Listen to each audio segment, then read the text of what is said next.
Hello there, ladies and gentlemen, and welcome to my 5th take at trying to make this video. Holy cow!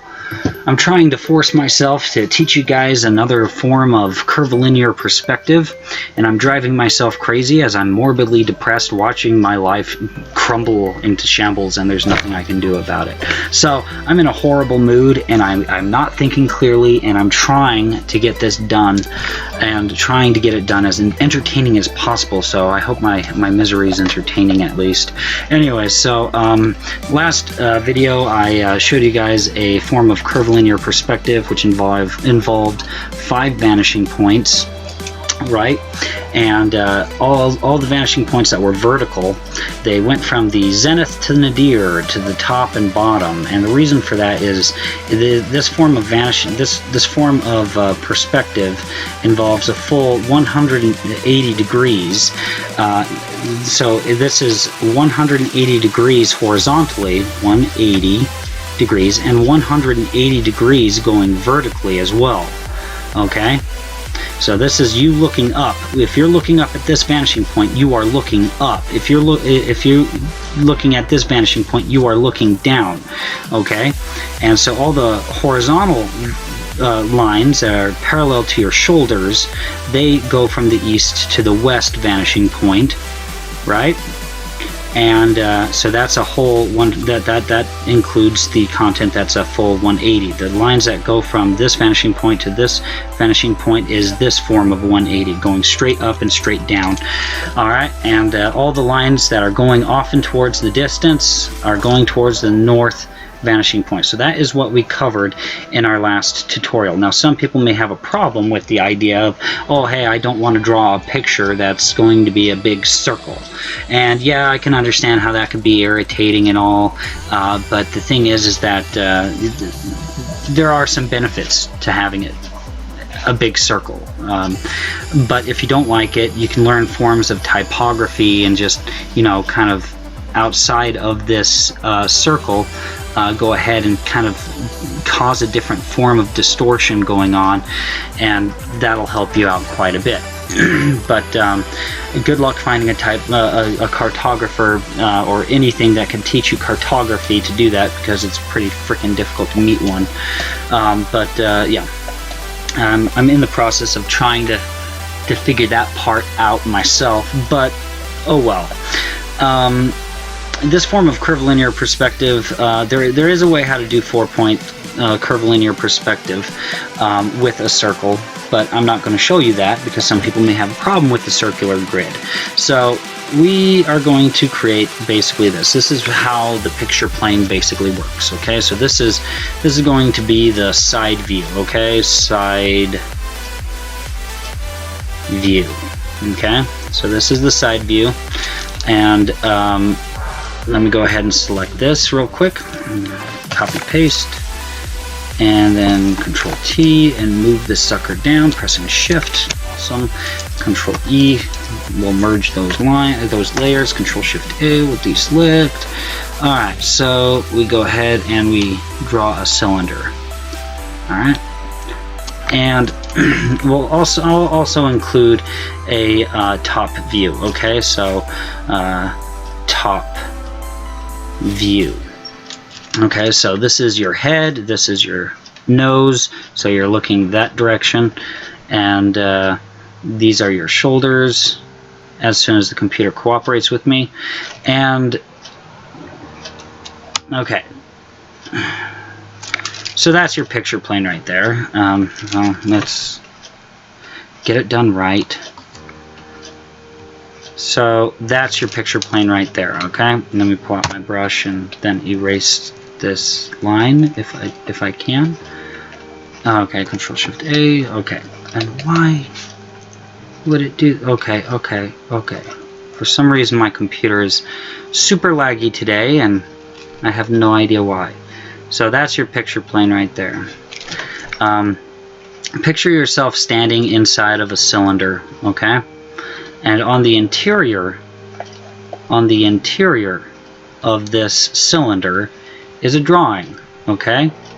And this drawing is your drawing.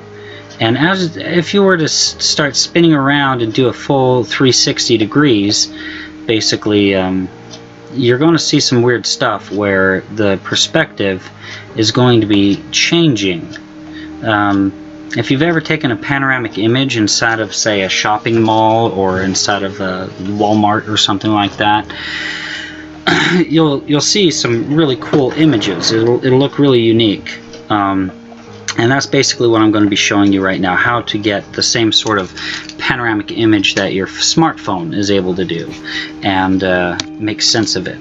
Alright, if my computer will just delete the stuff, that'd be great. Come on, let's do it. Let's do it. Alright, cool. Control-Shift-A. Alright, so one thing that you need to know about perspective in general, whether it's linear or curvilinear perspective, if your horizon line is up near the top of the canvas, or off the camera, off the canvas entirely, up here and such like that, you're going to wind up with an aerial view, a bird's eye view of everything, or as if you're standing on a mountain or in a helicopter or something. Okay, and if you put your horizon line down here, you're going to get what's called a worm's eye view, which is basically like you crawling on the ground looking up at everything. So if you put it towards the center, you're going to kind of have an eye level, a level of your eye, as if you're standing upright on the ground looking at everything at the same height as everybody else. Now, personally for me, I like to actually have my horizon line just ever so shy of the top of the middle of the canvas. Just have it just a little bit lower, and for me that just seems like it feels a little bit more grounded, if that makes sense. It just seems like it makes the image pop a little bit better. So this is what we're going to see with this form of 4-point perspective. In the end, you're going to have 1, 2, 3, 4, 5. So why would vanishing points, 5 vanishing points? So why would something called 4-point perspective have 5 vanishing points? Well, you have this vanishing point and this vanishing point, and they are both the exact same vanishing point, only that this version of it is showing content to the right of this first vanishing point, and this 5th vanishing point, which is actually the first vanishing point, is showing content that is to the left of it. So 4-point perspective, the 5th vanishing point is the first vanishing point. Alright, so what you need to do is this. So I know that my canvas is 20 inches long, but that doesn't really matter because I need to make my first vanishing point, and I'm going to go ahead and say that is my first vanishing point. And I'm going to say that is my first vanishing point as well. And then I'm going to pull out this measuring tool, and I'm going to go ahead and measure this sucker out. Alright, and ta-da, I got 19.8. Alright, so I'm going to pull out my calculator. Alright, so we got 19.8 inches, right? And we're going to divide this by 4. Okay, so we want 4 spaces total. So, alright, so 4.9. 4.9 is what we're looking for, 4.9. Alright, so we're going to continue using the measurement tool, so 4.9, let's find it, 4.9, where are you? There you are, there you are. Alright, so 4.9 right there.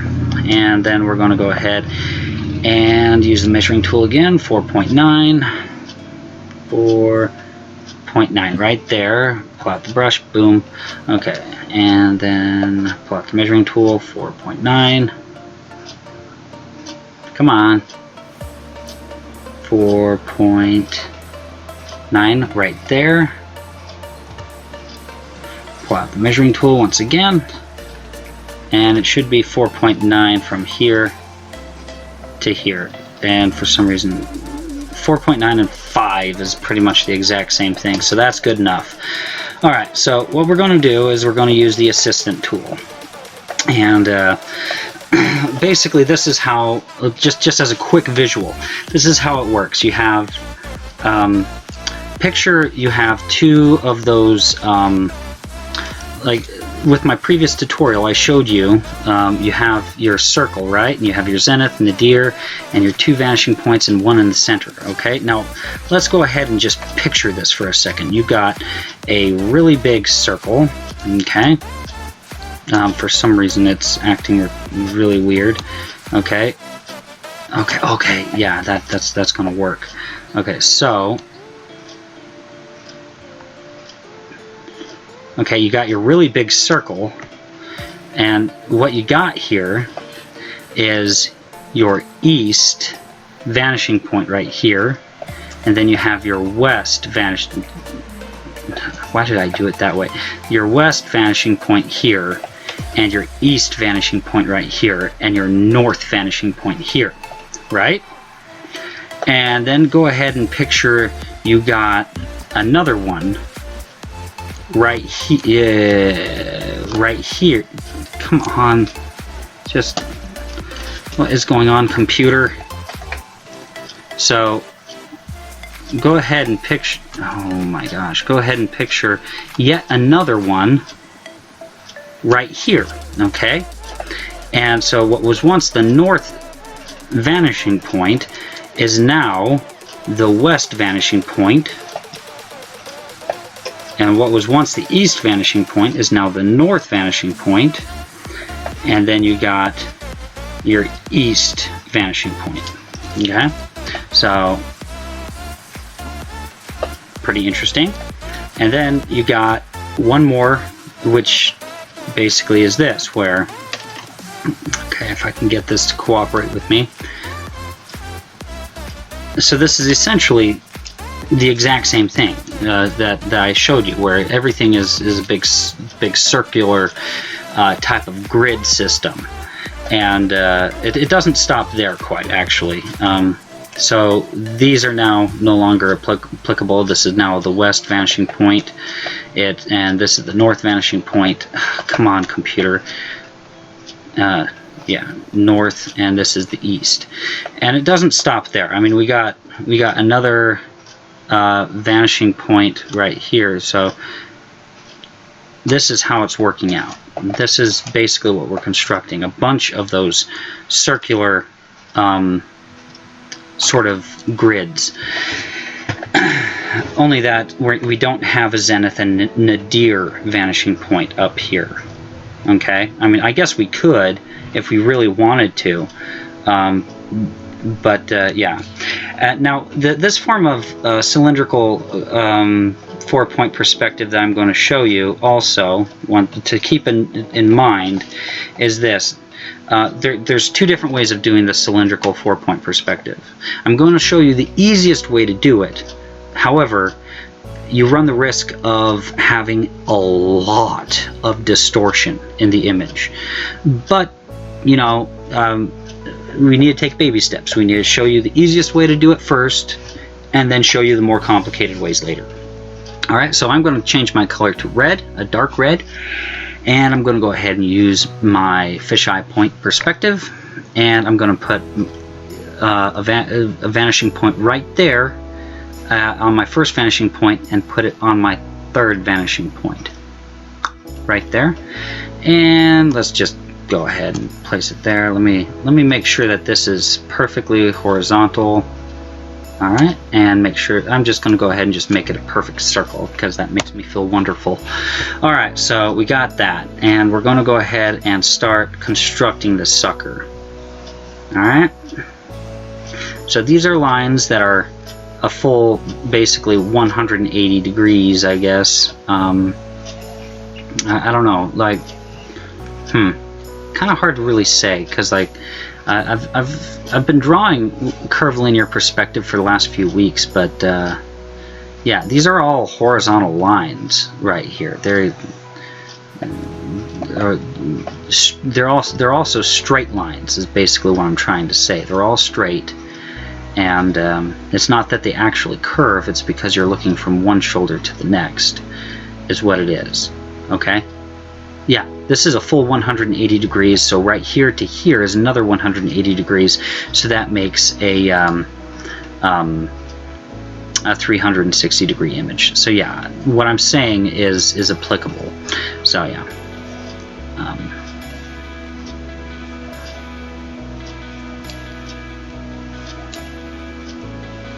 Alright, and we are almost done with this half of the process in creating a the grid, basically. And now I'm going to change the color to a dark blue, and I'm going to grab my grid and I'm going to move it over here. That looks good. Pull out my brush. I'm going to go ahead and start creating my lines. Come on. Alright, come on.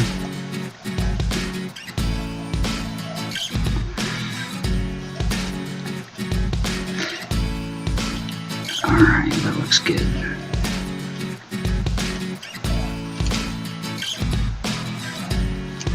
One second here. Let me. The computer's freezing up on me. Alright, so that looks good. So let's do that. Alright.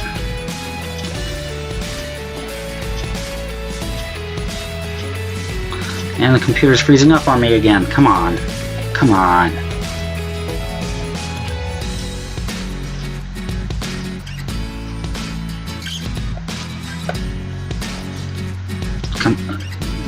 Come on, computer. Please. Alright.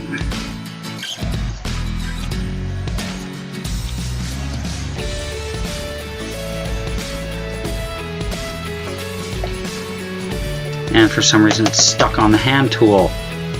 Okay, come on. Awesome. Alright, so we have one more to go. Pull out our assistant tool. If it'll let me pull out my assistant tool. Thank you so much. Alright, and we're going to go ahead and place it right there. Pull out the brush. And we're going to go ahead and have some fun. Come on. What is going on? Just frickin'... Oh, come on, computer. Come on. Instant preview, huh? Okay, so...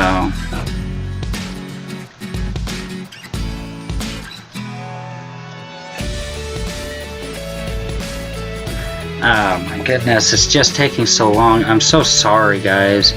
Like, I want to show you guys how to do this, like, without a time lapse, because, like, if you don't actually see how I make the grid and you just see me just whoop, whoop, whoop, like get it done real quick, you're not really learning. And so that I don't want to frustrate you guys where it's just like, oh, well, I'm not really learning anything from this dude, so why should I even stay subscribed to him? That sort of thing. Okay, so we got our grid created. Alright, so that's the grid. I'm going to go ahead, as soon as my computer cooperates with me, I'm going to deactivate. Yeah, okay, I deactivated my assistant. I'm not going to delete it. It's just, it's there. That's wonderful. And I'm going to lower the opacity of this layer. Alright, and now I get to decide what I even want in this image, which is awesome. Okay, so let's go ahead and create a new layer. And okay, finally, I created a new layer. Let's go ahead and get this shindig started. Okay, so one thing that you're going to notice while you're watching the speed painting portion of this video is that the blue lines and the red lines from the grid are at a 90-degree angle from one another.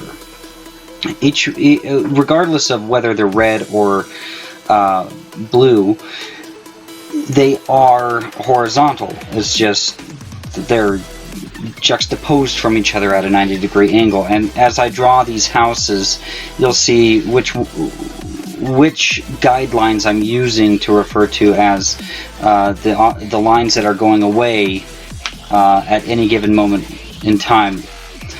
which vanishing functions as north at which point in time. It's a really difficult thing to try to keep in your mind at all times while you're doing it. It's all just trial and error. You just have to figure it out. There's no magic trick to just, oh, I instantly know this. You just have to keep on trying over and over again until eventually you get it down. Some people may be a natural at it. It wasn't easy for me, but you know, I've actually ran into a guy online years and years ago who talked about curvilinear perspective. And he gave me absolutely no real techniques. He was just talking about curving lines and stuff like that. And I experimented with it a little bit back, I think, around 2006 or something. And I experimented with it, and I thought, wow, I came out with a really interesting image. I had no idea what I was doing. I didn't have any of the proper grids or anything, and yet I was still able to freehand and make something that still looked good, even though I just didn't really know what I was doing. Yeah, these techniques are tried and true. They're used by professionals, and this is just a sketch here that's going to be the final product for this video. But in the end, when I deactivate the actual grid and everything like that for you guys, you'll see that, you know, for a quick sketch that I did in, I don't know, like 5 minutes, 5-10 minutes or something like that, this actually looks like something that could eventually become a professional image. So just continue watching, and I'll leave my final remarks.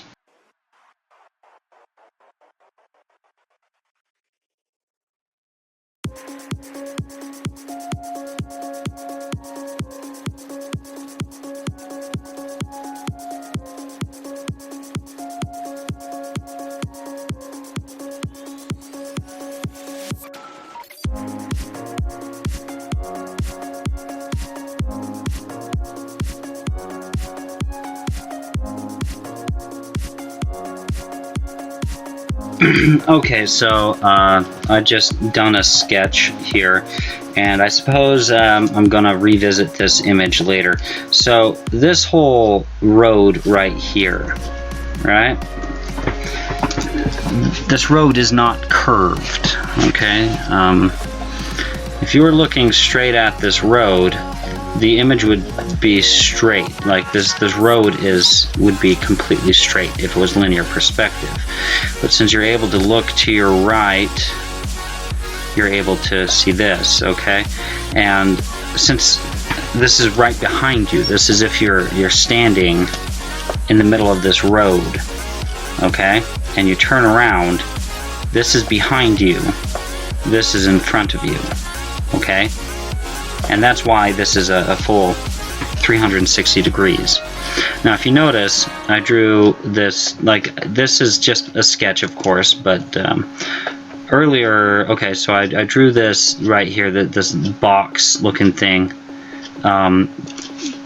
hedges basically. I'm going to make these look like hedges and everything like that. I'm thinking in my next video I'm just going to show you guys basically me putting more detail to this sketch and making this look like an actual drawing and not look like something that an 8-year-old drew. But it's to illustrate that you can make good images. And I decided, well, you know, houses and urban street, you know, people see this all the time.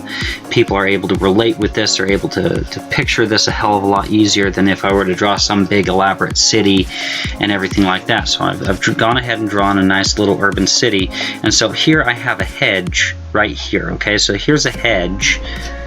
Okay, so this is the right of the hedge. And this right here is supposed to be the left of the hedge. So if we were to like earlier I said that this is a big cylinder, right? So we got a cylinder here and everything like that. So if we were to grab this picture and stick it into the cylinder and wrap it around it, and this is the line of separation, what you want to do is you want to make it so that this hedge will meet up with this hedge perfectly, right here-ish, whatever point you want. Okay, so suppose that like that line right there. Let me undo. Okay, let's say this line right here is this edge of the picture and this edge of the picture as you wrap it into a cylinder, right? Okay, you want, if you draw a hedge on this side of the paper, you want the hedge to match on the other side of the paper so that, you know, it makes sense and it winds up being one cohesive image. And so if someone were to be standing inside of the cylinder, you want it to be something that will work. Anyways, I hope this tutorial was informative, helpful, and all that good stuff. Like I said, I am going to resume drawing this image and make it look like something that an adult that actually knows how to draw made it. So, but I'm seriously like freehanding this in a really fast, rough sort of manner, and just to demonstrate this is how it's done, and so that you guys can do it. And I'm not really quite psychologically there right now, kind of frustrated with life, and I just my creativity is completely zapped, and I'm sorry. I wish I could be a little bit more creative for everybody. But yeah, that's basically it.